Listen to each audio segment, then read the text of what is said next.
There's something about this place, and I don't know how to describe it. We have been designated as a major galactic center or showcase. I have a ship and I have a command. If you're with somebody, you're going to get more out of it because it's like an amplifier. The more you put into it, the more you get out of it.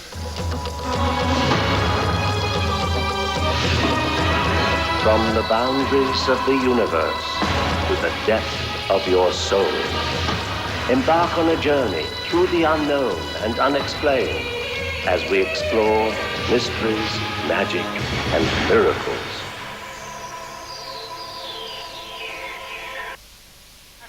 Hello and welcome, I'm Patrick McNee.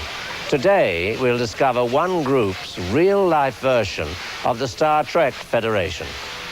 And we'll put a modern twist on the age-old search for love potions. But first, let's go back to once upon a time, to the age of castles.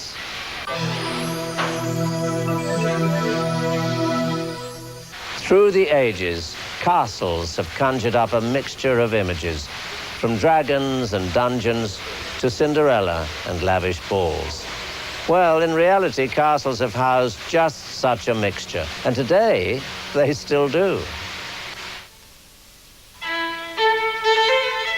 Castles scattered around the world, each of them telling their own story of gore or glory.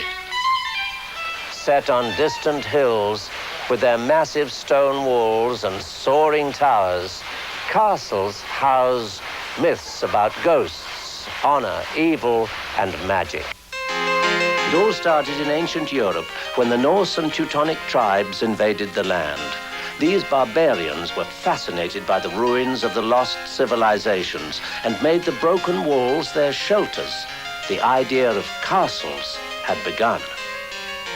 Surrounding them, in the dark forests and infested swamps, lurked monsters and demons. Shadows cast in swirling fog made their imaginations run wild. The legends began. Centuries later, when King Henry VIII divorced Catherine in order to be with the beautiful Anne Boleyn, it was the scandal of the century. Their fiery romance lasted only 1,000 days. King Henry met the notorious Jane Seymour, and in order to be with her, he ordered Anne Boleyn beheaded. Centuries later, the castle is still said to be haunted by Anne Boleyn's ghost, walking the path to the guillotine. For hundreds of years, kings and queens reigned in their castles until a blaze of fire and rumbling of thunder began a war in Europe. Castles were destroyed, but people held on to the mysteries and magic of castles. Fantasy their only weapon against the grueling circumstances. There is also the darker side of castles. In the haunted corridors and dark dungeons, restless ghosts and demons rule. Dracula is the most famous of them all. In the lonely hills of Transylvania, a morbid castle is his home. As a vampire, he can transform himself into a large bat, crawling along the walls of his castle, prowling for unsuspecting victims. His objective? To drink their blood. His coffin, in the crypt of his castle, guards him against daylight. The sign of the cross and a stake through the heart could end his evil existence. Today, castles are still very much in existence. Although most are not inhabited, standing stark and scary, there are those that still conjure up the magic of fantasy. Far from Europe, in the hills of Hollywood, there is a castle, a magical castle. Entering a room with wall-to-wall bookcases, there is suddenly no way out. But then, whispering open sesame to the gold and blinking owl, you will be taken back into another era, another time, where strange things happen, where sacred rooms and passages are closed for a reason.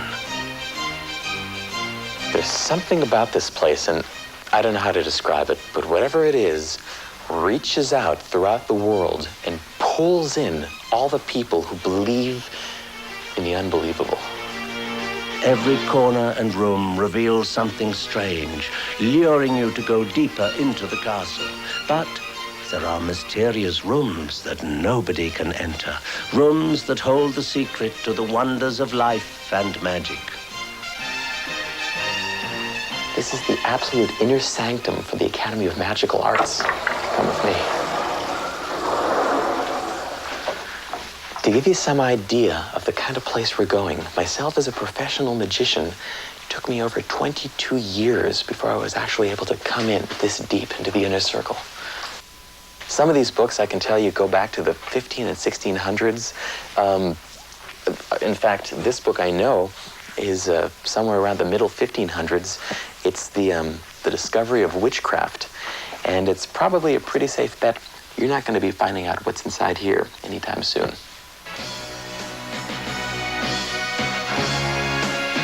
With the element of castles, anything can happen, and everything is possible.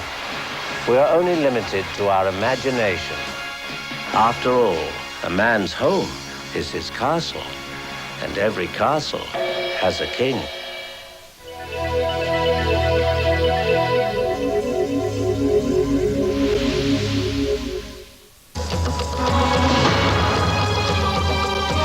The United Nations promote peace and unity between the countries of the world. It is only a question of time before the planets of the universe require such a council for galactic matters. Who are we? And what is our role in the universe? Planet Earth is part of a great cosmic drama, and our journey to become part of another galaxy has already begun. Sheldon Neidl and Peggy McConnell have made it their mission to guide us through this journey. They claim to represent planet Earth in the Galactic Federation. The Galactic Federation is a group right now of just about 200,000 star systems and star leagues whose sole process and purpose is to bring light into this galaxy. The Galactic Federation acts as the United Nations for the planets in the Sirius galaxy. Sirius is a star system. It's approximately 8.3 light years from us. A light year is approximately 5.9 trillion miles. Sheldon says that in order for us to become part of the Sirius star system, we have to change. And that is where the Galactic Federation comes in. The Federation is here to help us shift as humans into our full consciousness. What is happening is we have been designated as a major galactic center or showcase for the entire concept of moving our entire galaxy. He claims the Galactic Federation has instructed him to prepare planet Earth for its major journey to another solar system. There is a telepathic link between Sheldon and Sirians. I was briefed by a whole group of Sirians. There's a Sirian computer ship way out in the outer parts of our particular star system, our solar system.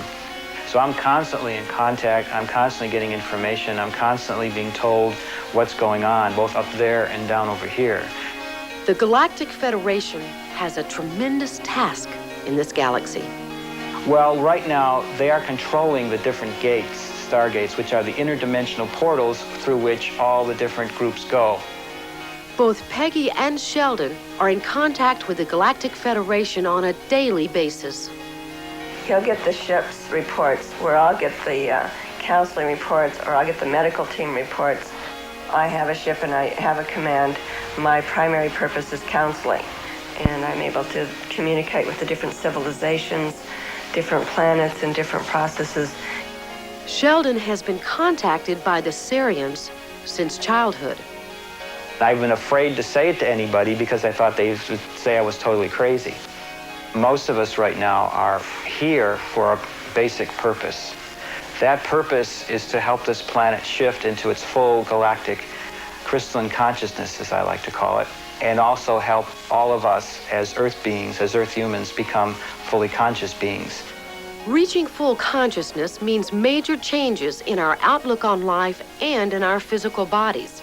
As planet Earth's electrical and magnetic fields collapse, the atoms and the composition of the DNA in our bodies will be modified to form a new body.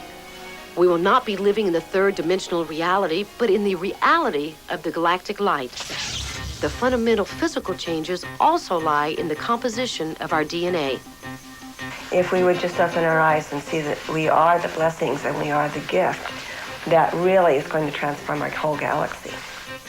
Sheldon and Peggy claim that all these changes on Earth are taking place now. Because we are being shifted spiritually, mentally, emotionally, and most importantly, physically as well. Once we have reached our full potential, we will be ready for the final part of the journey. As Earth approaches the photon belt toward the end of the century, it will mark the end of our present civilization as we know it. The photon belt is a huge mass of light and energy. It will be responsible for moving our solar system into a higher dimension, the fifth dimension. Our planet will move to a new position in space closer to the Sirius star system. Then we will be in a wholly new set of spatial relationships. Once our planet has shifted to the new position in space, we will become part of the Sirius star system. The Sirius galaxy is said to be a number of civilizations together, most of them looking like us in physical appearance. Some are smaller, some are bigger, some are almost transparent, some are even more humanoid looking, if that's possible, than we are. They have all different skin colors. They are basically our ancestors. They're also, as part of this entire civilization of the Galactic Federation, non-human groups such as amphiboids, you might call them like salamander or frog-type peoples, reptoid peoples. Sheldon told me that one Sirian council, Washta, has guided him through his life. Washta is a person I've been very close to since I was a little boy.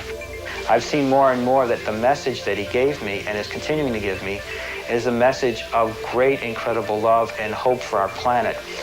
Sheldon feels that it will be easy to convince people of this incredible change because it has already started. They feel deep in here in their heart that it's true because they feel that experience inside themselves as well. And this whole new reality is our full conscious planet, our full conscious galactic civilization, and the final intermixing and contact with the whole process of our space brothers and sisters and ourselves coming together again. They say that we will play an important role in the Sirian galaxy. Because we're going to be the teachers the next round. And so it's very exciting to see, even in the Bible it says that the last shall be first. Well, we're the last planet to go conscious in the solar system, but the next round of our solar system will be the teachers to teach these other planets how to use free will, how to be loving, and how to be compassionate. They feel that the most important thing is that we are going back to where we belong. If the Galactic Federation is right, the planets of the entire galaxy will reunite again for the first time in billions and billions of years.